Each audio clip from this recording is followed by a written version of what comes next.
आप किसी भी इंसान से ये पूछेंगे कि आप दिन रात इतनी मेहनत क्यों करते हैं, क्यों पैसे के पीछे दिन रात भागते हैं, तो उसका यही कहना होगा कि अपने बच्चों के लिए। आप अपने बच्चे के लाइफ को बेहतर बनाने के लिए हर सुख सुविधा देते हैं, प्रॉपर्टी, पैसा, ज़रूरत की हर चीज़, वो सब भी तो ठीक है, लेकिन एक छोटे से बच्चे के मन में क्या है, क्या चल रहा है, वो क्या चाहता है, उसे क्या चाहिए, वो क्या कहना चाहता है, उसके मन में क्या चल रहा है, वो भी अपने मम्मी पापा के साथ टाइम स्पेंड करना चाहता है, अपने मम्मी पापा के साथ खेलना चाहता है। उसके स्कूल में या आस पड़ोस से उसके लाइफ में कोई प्रॉब्लम है तो वो मम्मी पापा से शेयर करना चाहता है। वो भी एक ऐसा परिवार चाहता है जहाँ मम्मी पापा भाई बहन सभी खुशी से रहते हैं।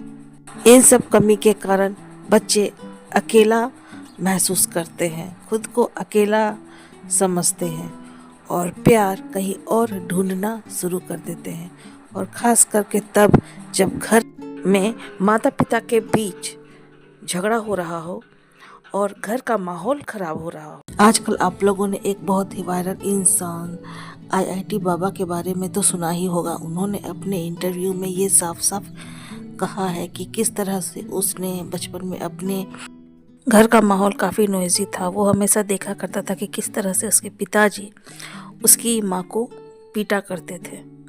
वो हमेशा अपने घर में एक खुशी का माहौल चाहता था। वो अपने पिताजी से एक प्यार, अपनेपन की उम्मीद चाहता था कि वो प्यार और दुलार करे, लेकिन उसे ये सब चीज़ें नहीं मिली। और जब वो बड़ा हुआ तो उसकी एक फीमेल फ्रेंड थी जिसके साथ बचपन में बहुत बुरा हादसा हुआ, और जब उसकी शादी हो गई तो शादी के बाद भी उस लड़की के जीवन में खुशियाँ कभी नहीं आई।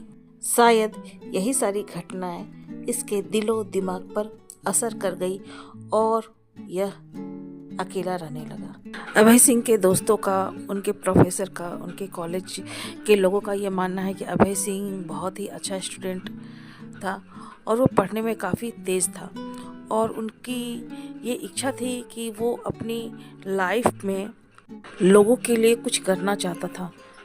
फिर जो लड़का पढ़ने में इतना तेज हो, लोगों के लिए कुछ करना चाहता हो, वो अचानक से संन्यास क्यों ले लेगा? कुछ लोग का मानना है कि अभय सिंह मेंटल तौर पे बीमार है। तो जो बच्चा पढ़ने में इतना तेज हो, समझदार हो, वो अचानक से तो मेंटल तौर पे बीमार नहीं हो सकता। कई महीनों से, कई सालों से वो इसकी गिरफ्त में होगा। तो अभय सिंह के पिता अगर एक बार ये सोचते कि मेरा बेटा अकेला क्यों रहता है, इतना शांत क्यों रहता है, उसके मन में क्या चल रहा है, एक बार मैं उससे खुल के बातें करता हूँ, जानना चाहता हूँ कि वो क्या चाहता है। अगर ये बातें उनके पिता सोचते तो आज उसका बेटा भी कामयाब बिजनेसमैन या एक अच्छा डॉक्टर होता। आज की सच्चाई तो बस यही है कि अभय सिंह के पिता जैसे भी हैं, एक पिता है। हर पिता अपने बच्चे के लिए यही चाहता है कि मेरा बच्चा जीवन में आगे बढ़े और बड़े से बड़ी कामयाबी को हासिल करे। हालांकि अभय सिंह ने बड़ी कामयाबी हासिल की, लेकिन पिता का प्यार और फैमिली का साथ न होने के कारण वो जीवन में अकेला पड़ गया और अशांत रहने लगा। शायद यही कारण है कि उसने आज वैराग्य धारण कर लिया।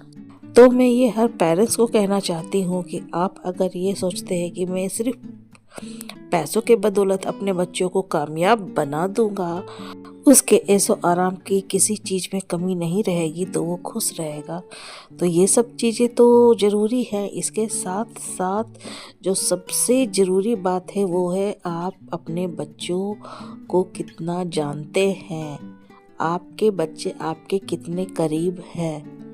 जाहिर सी बात है कि इंसान अपनी दिल की बातें उसी से करता है जिसके वो सबसे ज़्यादा करीब रहता है। लेकिन आजकल के पेरेंट्स अपने बच्चों को इतना दबाव में रखते हैं कि बच्चे अपने पेरेंट्स से खुल के बातें शेयर नहीं कर पाते, और जाहिर सी बात है वो जिस उम्र में रहते हैं उस उम्र में वो छोटी मोटी गलतियां करना स्वाभाविक है। तो अगर आप अपने बच्चों को सच में कामयाब देखना चाहते हैं तो सारी चीज़ों के साथ साथ आप उनके पेरेंट्स के साथ साथ उनके फ्रेंड बनिए, उनकी बातों को समझिए। जिस दिन वो खामोश है, जिस दिन किसी समय वो शांत है, तो उसके पास जाएं, उनसे बातें करें। वो आपसे बात करने में झिझके ना कि अगर मैं अपने पेरेंट्स से ये बातें शेयर करूँगा तो मेरे पेरेंट्स मुझे डांटेंगे, मुझे पनिश्ड करेंगे। शायद इसी सब बातों से बच्चे खुल करके अपने पेरेंट्स से बातें नहीं कर पाते और इससे बच्चों का लाइफ तो बर्बाद होता ही है, बच्चों के साथ साथ पेरेंट्स भी अंत में पछताते हैं। तो उम्मीद है दोस्तों ये वीडियो आपको पसंद आया होगा। मिलते हैं नेक्स्ट वीडियो में। धन्यवाद।